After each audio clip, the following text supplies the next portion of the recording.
this or that.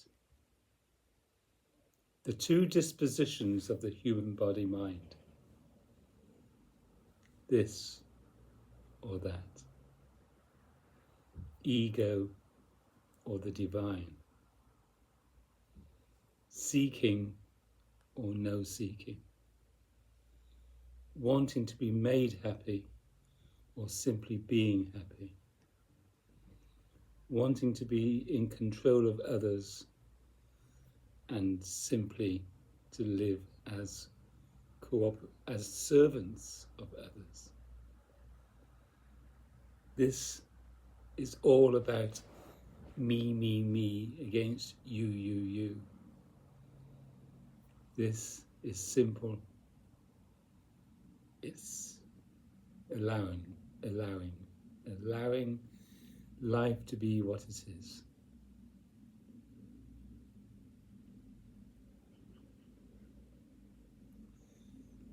This is seeking for intimacy, seeking for love, seeking to be understood, seeking to be in relationship with everybody.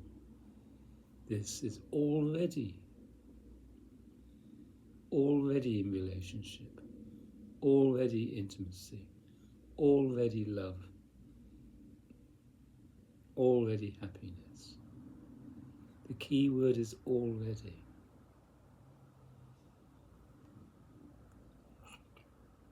This is the creator of wars, creator of arguments, discontent, confusion, boredom, doubt, discomfort, fear, anxiety, unhappiness, greed, intolerance, non-cooperation.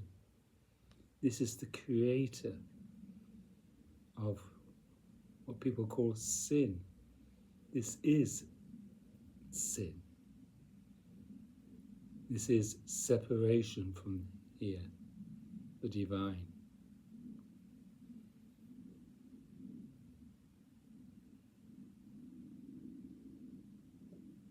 This is a horrible way to live.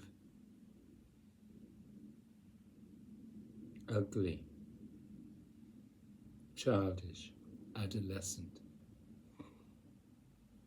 This way is simply the divine way of simply living, allowing the body-mind to be lived by the divine. That key word is allowing. This interferes with that allowance. This interferes with the divine. This interferes with being already happy, already joy, already delight. The more happiness there is in your life, just simply being happy, the more joy there is, the more intimacy there is, the less friction, the less discontent, the less of unhappiness. This is unconditional happiness, unconditional love bliss. This is rested. This is peace.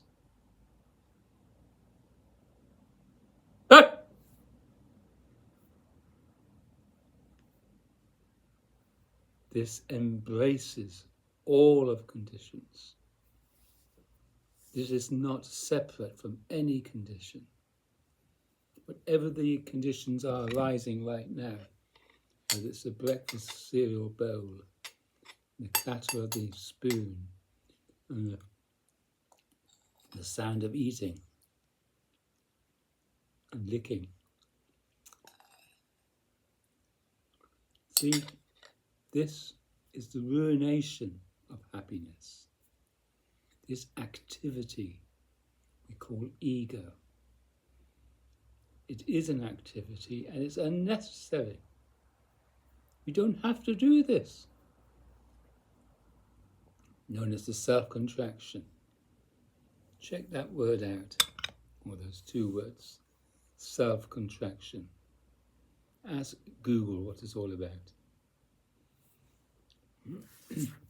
This activity, it's like pinching yourself. Understand that the self-contraction is at the root of this creating, or this creation of a me and a you.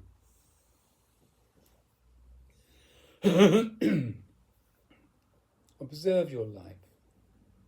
Consider how you are in every moment of your life. Is it stressful? Is there tension? Notice that it's not necessary. Notice that you are doing it. You've all heard people say you're screwing yourself up. Well, that's the extreme, maybe. Stop screwing yourself up.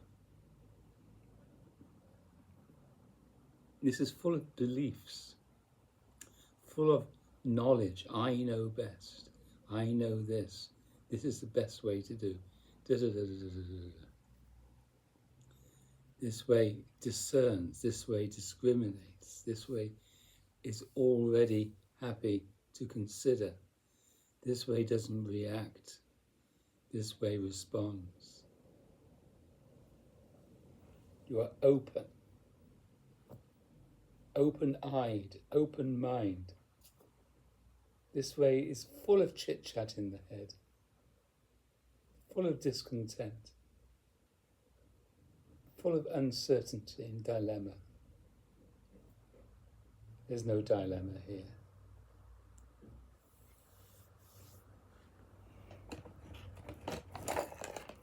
You see the packet of sweets.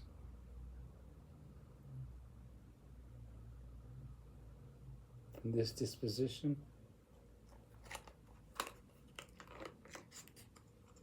you have or you don't have. This discerns. This is intelligence. This disposition plays with the conditions of life, not in an adolescent or teenage or childish way. It sees everything as the play of life. You don't become, this is what you already are. This becomes.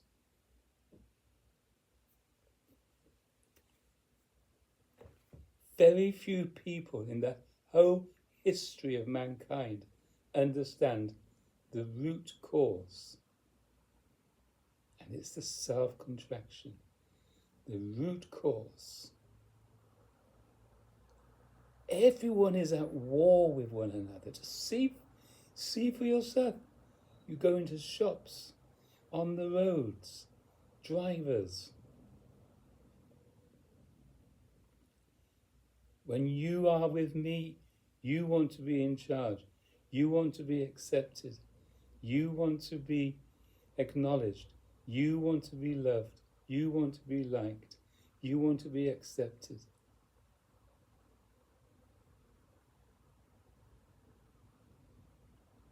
With me in the egoic sense. But when you're with the divine, if a divine could speak, it would say, stay with me, a capital M, me, and be happy. If you have a heart's desire to make a difference in this world, then you've got to radically change the direction that you put your attention. Your attention dictates destiny. You can choose an egoic destiny. We can drop all that in the moment and simply live. There's no egoic destiny, it's just you're simply living. It's heaven on earth. It's realization that no matter what you do, no matter what you think, it's all temporary. It's like the clouds, they come and go, no matter what. I was saying to a friend yesterday, that building is being built quite recently, but it won't last long. It'll be demolished in 50 years' time.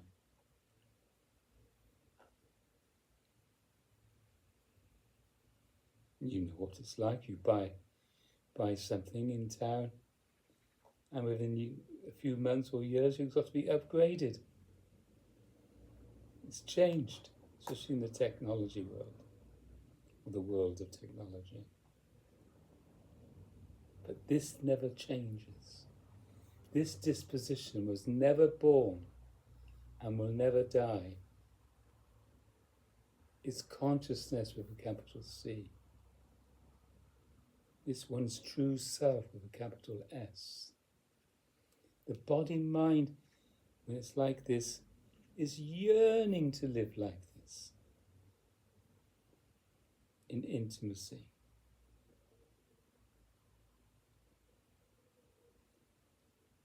You have to stand alone. This interferes with all those patternings and happenings that come from this ego.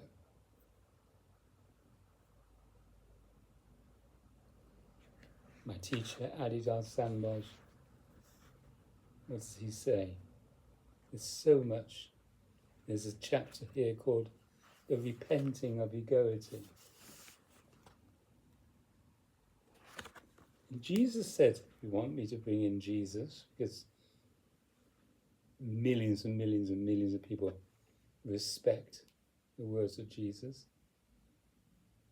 Then Jesus said, I am the way, the truth, and the life. That's nothing to do with beliefs. It simply means that the disposition that we can call Jesus is life, is the truth, is the way to live. It's this disposition. And he says, if you hold on to me, if you worship me, if you devote your life to me, then you will become me. As an Indian saying, you become what you meditate on. So meditate on the sun and become the sun. Become bright. We've got to turn away from this to that which is the bright. As a child, I turned to Jesus. As a teenager, I turned to Jesus. In my early 20s, I turned to Jesus. But I needed more education. I needed to be taught more in today's life. Jesus taught 2,000 years ago. But today I needed to understand, well, I need to understand more about why I wasn't living as I consider Jesus intended. A life of happiness, a life of love, a life of acceptance. I wanted to understand my suffering and the suffering of others. And I had to have a teacher that understood the difference between living like a clenched fist and an open hand. I didn't know about this analogy to begin with, or say 35 years ago, but Adidar came into my life and he taught me that the only way out of this disposition is to turn away from it, not to dwell on it, not to analyze it, not to become fixated on it, but to forget it. My mother used to say, when my brother teased me, she said, well, just go away from it, turn away. She understood. She said, don't sort of play into it. Then he'll soon stop. And it's true. Because it's not necessary. Because it's a happening that doesn't need to happen.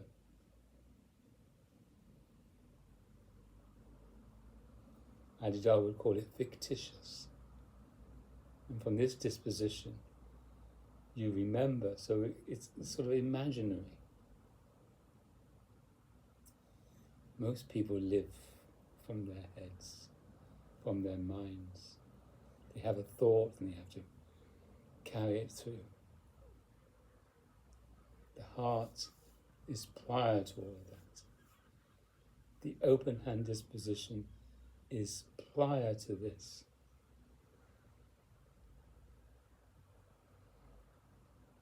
Consider a spoon. Consider the uses of a spoon. There's more use in the spoon than there is in something like that. The spoon embraces. The spoon, if you like, sort of wraps itself or partially around whatever it holds. It embraces. The human body, the body-mind can live as an open hand 24/7. But Adidar, my teacher, says you've got to notice that you do the contraction. And it's not necessary. And the contraction is ego.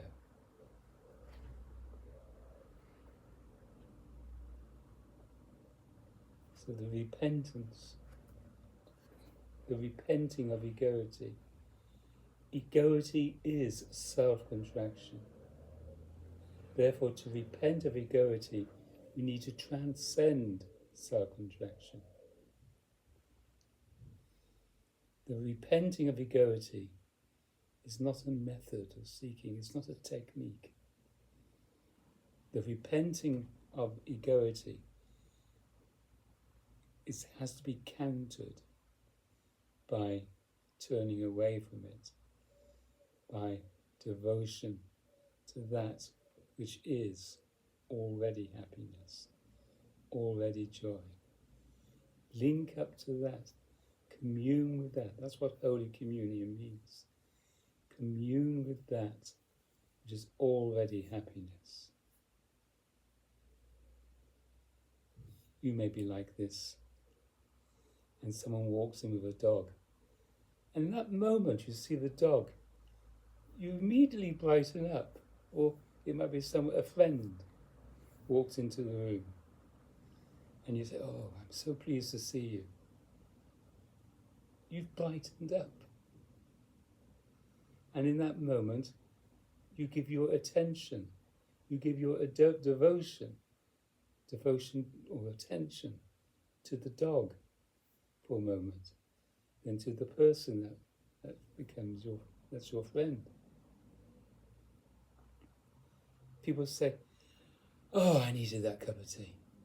So in that moment, you've gravitated away from here to the cup of tea. In that moment, not for very long, but you needed that cup of tea to relieve you of this tension, of this stress, of this self-contraction. But Adidar says, my teacher says, we don't need to do this in the first place. To live as an open hand is already happiness. So you don't need a friend or a dog to make you happy. They are added enjoyments of your life.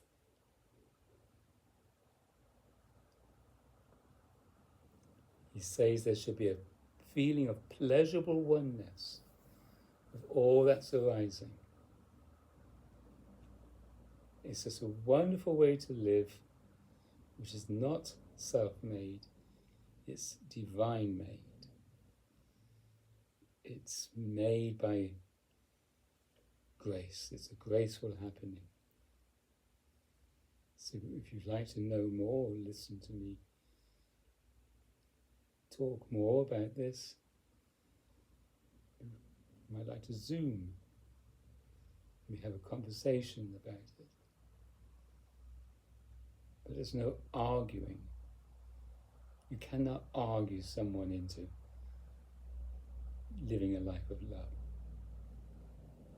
living a life of already happiness. You can't argue someone into realizing that the self-contraction isn't necessary. So when you find that person of love and happiness, why would you want to leave?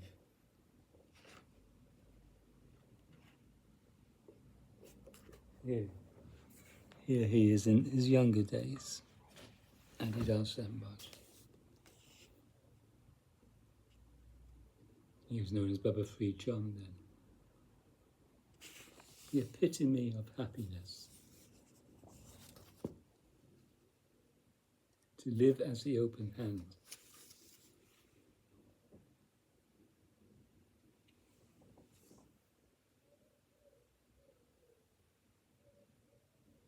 So it's a relationship. That's what Jesus has asked of his followers, to have a relationship, be in holy communion.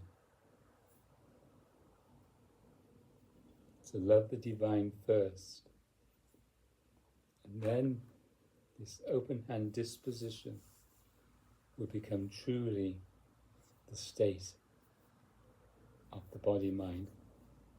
The body-mind isn't really yours. This body-mind isn't mine. The body-mind is a creation, is a happening. And what lives the body-mind is this creative force, this energy of happiness.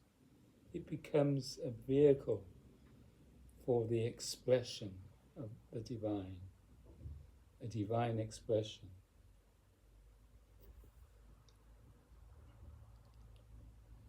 Just as the plant behind me, or the flowers in front of me, they are created, didn't just happen. They didn't create themselves. I'm not growing my own hair.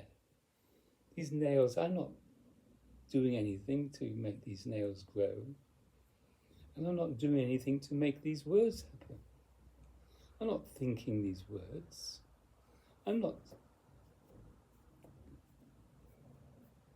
I is the divine. Society doesn't want to hear this. Society wants you to remain as an ego.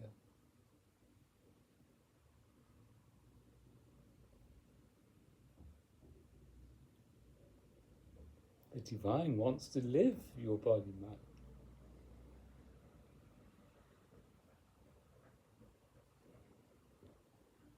At one time I couldn't talk as freely as I am now.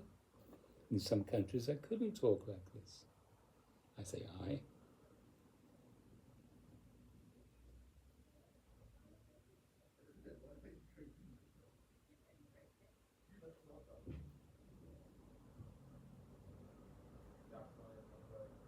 As a child, that's all I wanted to do. I wanted to be more like Jesus. Didn't quite know what that was meant. What I meant by that. And in my early 20s, I said, I don't want any scaffolding holding me up. I said to God, I just want you to hold me up. Where was that prayer coming from? I was innocent. I was about 23. Naive. Ignorant of the way of the world. The ways.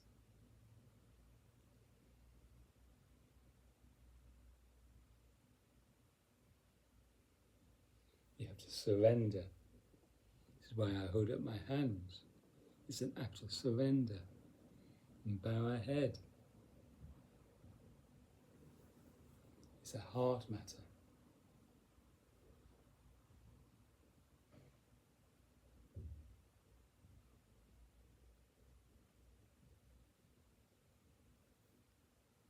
And then your life will become more disciplined from this disposition. You will be more intelligent about what you eat. You'll be more intelligent about what you say and how you act. You'll be more intelligent about why you need to go out of your house, why you would need to go into your car. There's an Indian saying, beware of those that know too much and own too much. But this way is not about owning or knowing. And from this disposition, you realize that the open hand disposition doesn't own anything. It doesn't know anything. What I'm saying is a kind of knowledge, but it's inherent. It's innate to us all. This esoteric knowledge, the hidden teaching, is inherent to everybody. Once you're in this disposition, intuition takes over. And life becomes more and more a mystery of happenings. If you like to listen to what Adidar has to say, then check him out on the internet. We all need re-educating. And it has to be a radical teaching that will make any transformation.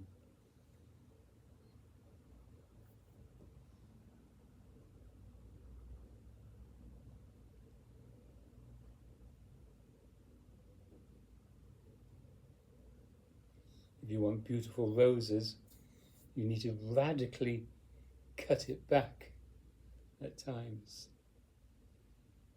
You know, shrubs need to be radically pruned at times.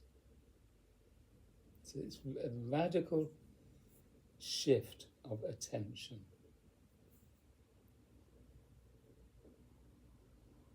See where your attention gravitates. See that you're not living a life of real happiness and love because of this. Find that out for yourself. Thank you for listening.